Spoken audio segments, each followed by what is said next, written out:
ক্রমাগত মূল্যবৃদ্ধি, আর এই মূল্যবৃদ্ধিতে ঘুম ছুটেছে রাজ্যের চুক্তিভিত্তিক শিক্ষক, পার্শ্ব শিক্ষক, কম্পিউটার শিক্ষক, শিক্ষাবন্ধু, আশা, আইসিডিএস সমস্ত স্তরের কর্মীদের।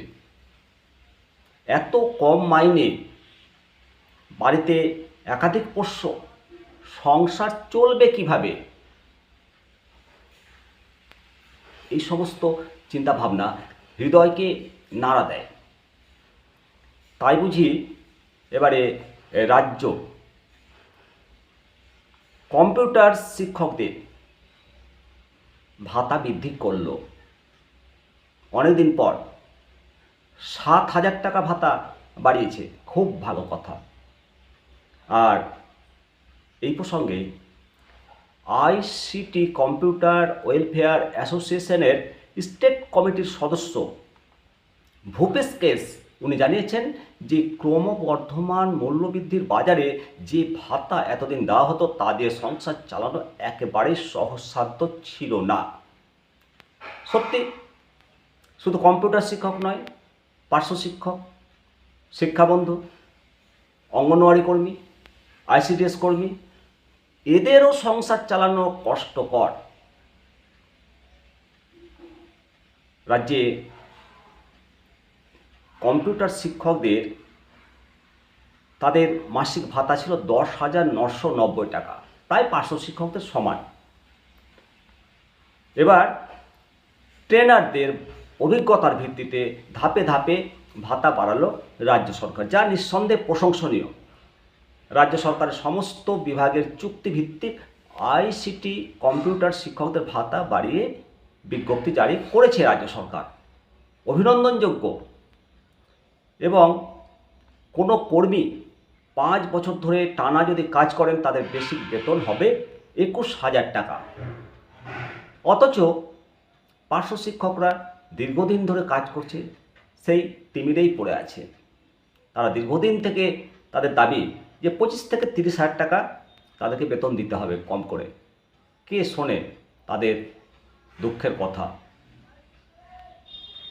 আর এই কম্পিউটার শিক্ষকরা 5 বছর কাজ করলে তাদের বেসিক হবে 26,000 টাকা, 15 বছর কাজ করলে বেসিক হবে 32,000 টাকা, 20 বছর ধরে কাজ করলে বেসিক হবে 39,000 টাকা। এই ভাতা 2024 সালের 1 এপ্রিল থেকে কার্যকর করা হবে বলে উল্লেখ করা হয়েছে। আপনারা জানেন যে এর আগে সুপ্রিম কোর্ট কিছুদিন আগে চুক্তিভিত্তিক উচ্চ মাধ্যমিক শিক্ষকদের ভাতা বাড়ানোর নির্দেশ দিয়েছে এবং স্থায়ী শিক্ষকদের বেসিক পে তাদেরকে দিতে হবে, যেটা কার্যকর করতে হবে। অনুরূপভাবে রাজ্যে যে হাজার হাজার পার্শ্ব শিক্ষক রয়েছেন তাদেরকেও স্থায়ী শিক্ষকের মতো কাজ করতে হয়। সুতরাং একজন স্থায়ী শিক্ষকের স্টার্টিং যে বেসিক পে 28,900 টাকা মতো, এরাও কিন্তু পাওয়ার অধিকারী। এর আগে সুপ্রিম কোর্ট রায় দিয়েছে সমকাজে সমবেতন, কিন্তু এদের কপালের যে দুর্ভোগ সেটা কিন্তু কেউ নিরসন করছে না। পার্শ্ব শিক্ষকদের, শিক্ষাবন্ধুদেরকে প্রচুর কাজ করতে হয়, স্কুল ভিজিট থেকে সমস্ত কিছু। আশাদেরকে প্রচুর কাজ করতে হয়, অঙ্গনওয়াড়ি কর্মীদেরকে প্রচুর কাজ করতে হয়। তা সত্ত্বেও মেরে কেটে 10,000 বা তার থেকে কিছু বেশি বেতন পান। বর্তমানে বাজারে গেলে 500 টাকা তো বাজার হয় না, তাহলে বাড়ির পোষ্যরা কী খাবে? স্বাভাবিকভাবেই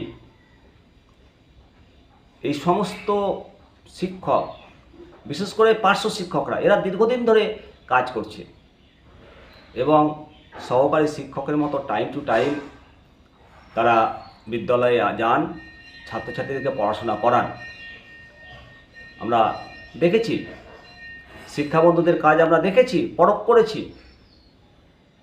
তাদেরকে বর্তমানে এককালীন 5 লক্ষ টাকা, যেটাকে টার্মিনাল বেনিফিট বলা হচ্ছে, অর্থাৎ চাকরি জীবনের শেষে 5 লক্ষ টাকার স্বপ্নে এদেরকে বেঁচে থাকতে হবে। আর যে যে কতদিন বেঁচে থাকবে সেই দিনগুলো তারা হাটবাজার কিভাবে করবে, এই চিন্তাভাবনা করা উচিত, খুব দ্রুত করা উচিত পার্শ্ব শিক্ষকদের ব্যাপারটা। একাধিকবার আন্দোলন করেছেন। একটা জিনিস কি, কেউ বিনা আন্দোলনেই পেয়ে যাচ্ছেন, বিনা কেস কাচারি না করেই পেয়ে যাচ্ছেন, আবার কেউ আন্দোলন লড়াই কেস কাচারি করেও তাদের কপালে কিছু জুটছে না। এরা দুর্ভাগ্যেরই শিকার।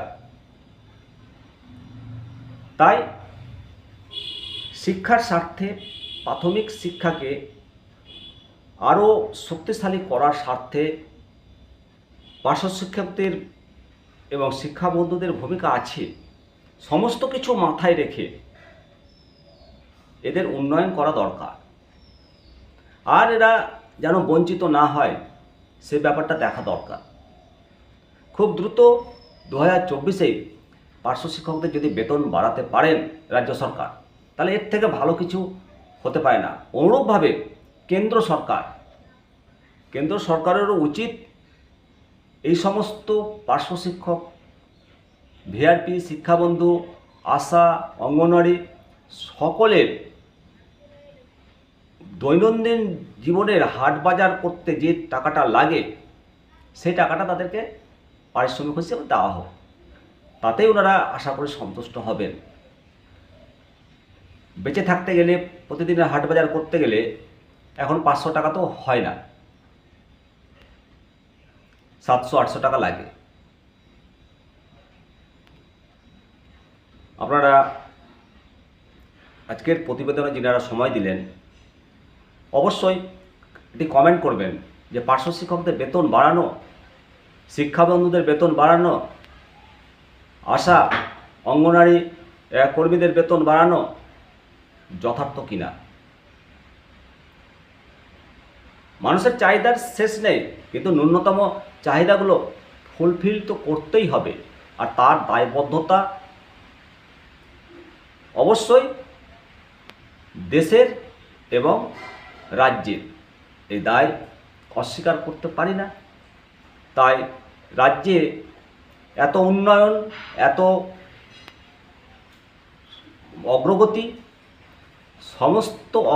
সমস্ত উন্নয়নের সামিল হোক রাজ্যের পার্শ্ব শিক্ষক, রাজ্যের শিক্ষাবন্ধু, রাজ্যের ভিআরপি, অঙ্গনওয়াড়ি কর্মী, আশা কর্মী, সমস্ত কর্মীকে উন্নয়নের সামিল করা হোক, এই আশা ভরসা রাখছি। রাজ্য সরকার তথা শিক্ষা দপ্তরের নিকট আপনারা অবশ্যই মতামত দেবেন। সকলে ভালো থাকুন, সুস্থ থাকুন। নিমতিদা দর্শন, আপনাদের সঙ্গে আমি শিবরাম সরকার।